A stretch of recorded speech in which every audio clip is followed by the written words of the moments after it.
Hello friends, এই হলো আমার ছাদ বাগান। তো হঠাৎ করে আজকে ভিডিওটা করতে ইচ্ছা করলো, তাই ভিডিওটা করা শুরু করে দিলাম। দেখুন বন্ধুরা, কত সুন্দর ভেন্ডি গাছে ফুল এসছে।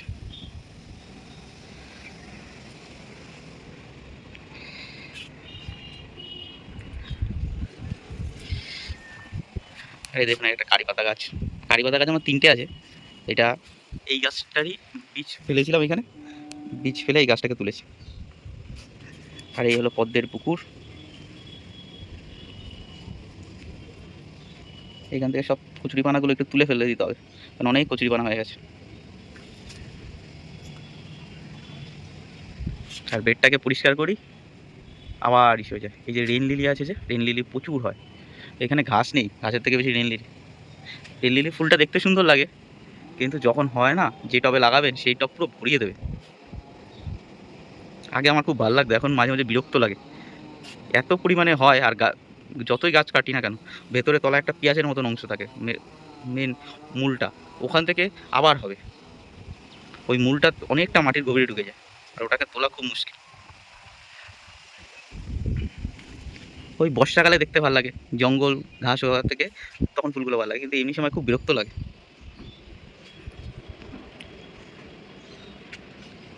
ভেন্ডি গাছে প্রচুর ফুল হয়েছে, আজকে অনেক ভেন্ডি তোলা হয়েছে। আর এই যে হলো আমার জবা গাছের বেড, জবা গাছ লোহার বেডের উপরে বসানো।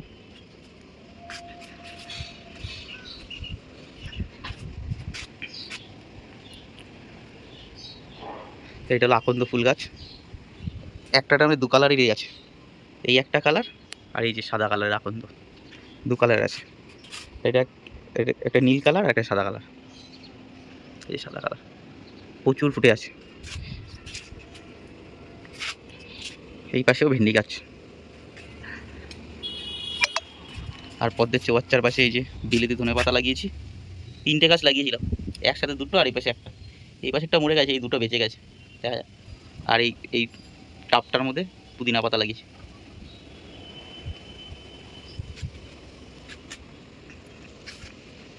আর এই যে হলো জন গাছ। কত প্রচুর ঝাপড়া হয়েছে, ক্যামেরাতে বুঝতে পারছেন কিনা জানি না, কিন্তু প্রচুর ঝাপড়া হয়েছে গাছটা। আরেকটা জিনিস আপনাদের দেখাচ্ছি, এই যে অ্যাডোনিয়াম গাছটা, তোকে অ্যাডোনিয়াম, এটা কালকে কাকুর বাড়ির থেকে নিয়ে এসেছি। তোকে অ্যাডোনিয়ামটা,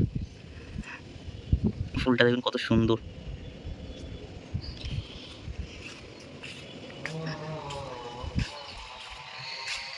এই দেখুন অ্যাডোনিয়াম 3টে ফুটে আছে।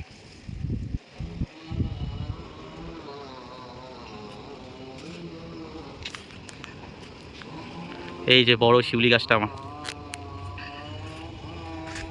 আর এই হলো আমাদের বাড়ির সামনের ঝিল।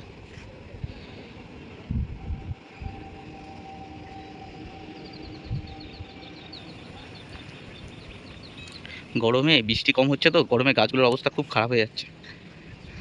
দিনে 2বার করে জল দিতে হচ্ছে। মা সকালবেলা জল দিচ্ছে, বিকালে জল দিচ্ছি, আমি এসে আবার পাইপ দিয়ে জল দিচ্ছি। আর এত গাছ তো মার পক্ষে খুব কষ্ট হয়ে যায়। বিকালবেলা আমি এসে পাইপ দিয়ে জল দিই, তার সঙ্গে মাও বালতি দিয়ে জল দেয়। এই বৃষ্টি না হওয়ার কারণে দোপাটি ফুলগুলোও ফুটছে না, কুড়ি হচ্ছে আর মরে যাচ্ছে। আর এই হচ্ছে আমার পায়রার ঘর, আর ওই যে কয়েকটা পায়রা ছেড়ে রেখেছি। আর এই যে গোলাপ গাছ, গোলাপ গাছ এবার মরে গেছে অনেক, তা আবার গোলাপ গাছ আনতে হবে শীত পড়লে। ভিডিওটা এখানেই শেষ করছি, সবাই ভালো থাকবেন।